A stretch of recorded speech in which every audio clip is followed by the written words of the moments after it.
Bismillahirrahmanirrahim. Assalamualaikum warahmatullahi wabarakatuh. Selamat pagi dan salam sejahtera untuk kita semua. Dewan juri yang terhormat, kakak-kakak panitia Lomba Debat Bahasa Indonesia tahun 2023 yang saya hormati. Sebelumnya izinkan saya untuk memperkenalkan diri.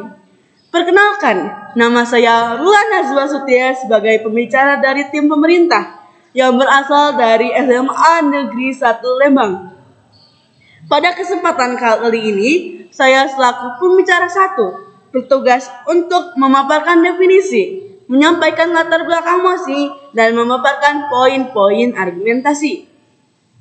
Saya selaku pembicara dari tim pemerintah sangat-sangatlah setuju akan mosi perdebatan kali ini, yaitu Dewan ini percaya bahwa apatisme terhadap politik merupakan sikap yang tidak bermoral.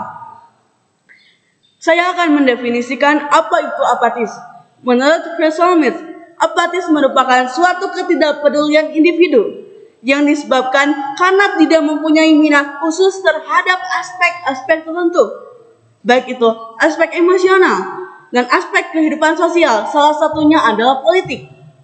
Politik sendiri menurut Miriam Budiarjo merupakan bermacam-macam kegiatan dalam suatu sistem politik bernegara yang menyangkut proses menentukan tujuan-tujuan dari sistem itu dan melaksanakan tujuan-tujuan itu. Lalu, moral menurut kampus psikologi yang ditulis oleh Chaplin 2006. Moral mengacu pada akhlak yang sesuai dengan peraturan sosial atau menyangkut hukum atau adat kebiasaan yang mengatur tingkah laku. Lalu di sini saya akan menjelaskan mengapa mosi perdebatan kali ini sangat-sangat penting untuk kita bahas.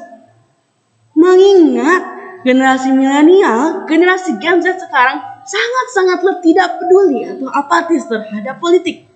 Mengapa demikian? Menurut Jacques Up pada tahun 2015 dalam penelitian preferensi politik generasi milenial, apatisme berpolitik sangat tinggi oleh generasi milenial, mencapai 62,63%. Saudara-saudaraku, mari kita bayangkan bersama, 62,63%. Itu adalah suatu nilai yang sangat-sangatlah tinggi. Hal ini dapat disebabkan oleh tidak percayanya generasi muda terhadap politik. Salah satunya karena tingginya korupsi dan adanya money politik. Lalu di sini saya akan menjelaskan poin-poin mengapa saya sangat setuju akan mosi perdebatan kali ini.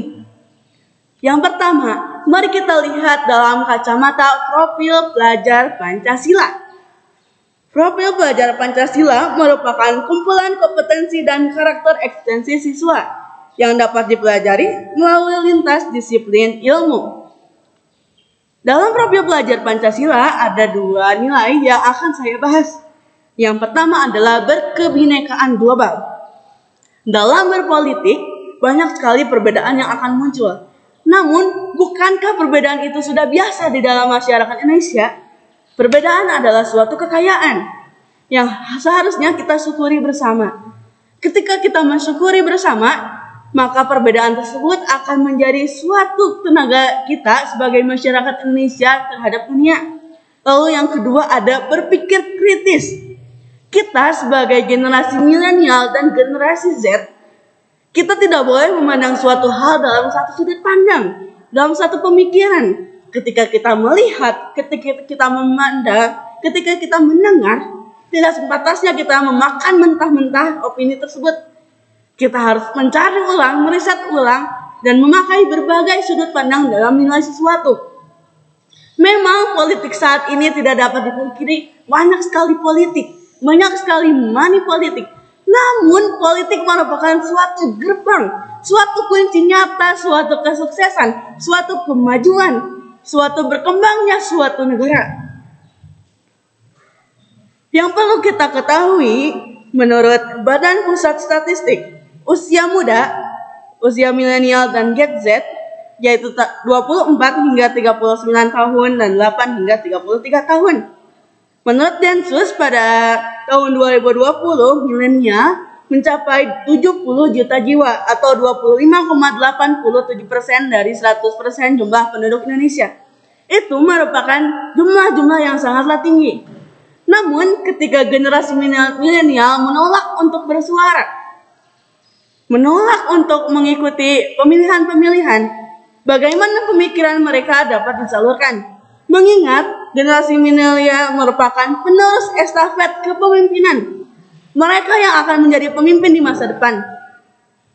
Bukan generasi yang sudah 40 tahun, namun mereka lah yang akan menjadi pemimpin-pemimpin hebat di masa depan. Namun ketika generasi milenial tidak ingin dipimpin, ketika seseorang memimpin, namun mereka tidak peduli akan pemimpin tersebut, bagaimana mereka bisa belajar? Bagaimana mereka bisa menilai mana yang bagus, mana yang tidak ketika mereka memimpin di masa yang depan? Ketika generasi milenial hanya mementingkan dalam satu opini dan satu sudut pandang, politik itu buruk. Politik itu sangat licik. Tapi mereka lupa untuk memikirkan ketika mereka tidak mengubah tersebut dari sekarang, bagaimana di masa depan? Jika sekarang pun sudah hancur, bagaimana di masa depan? Kita selaku generasi milenial tidak hanya menolak, tidak ingin bersikap apatisme, namun kita pula harus merubah mulai dari sekarang.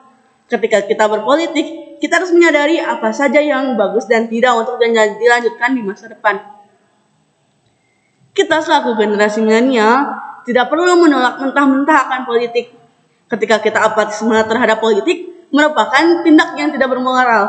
Mengapa? Karena jika kita ingin bermoral, jika kita ingin dipimpin dengan baik, namun kita tidak menilai pemimpinnya dengan baik, itu tidak adanya keseimbangan dan sangat-sangatlah tidak bermoral. Sekian yang dapat saya sampaikan. Terima kasih. Wassalamualaikum warahmatullahi wabarakatuh.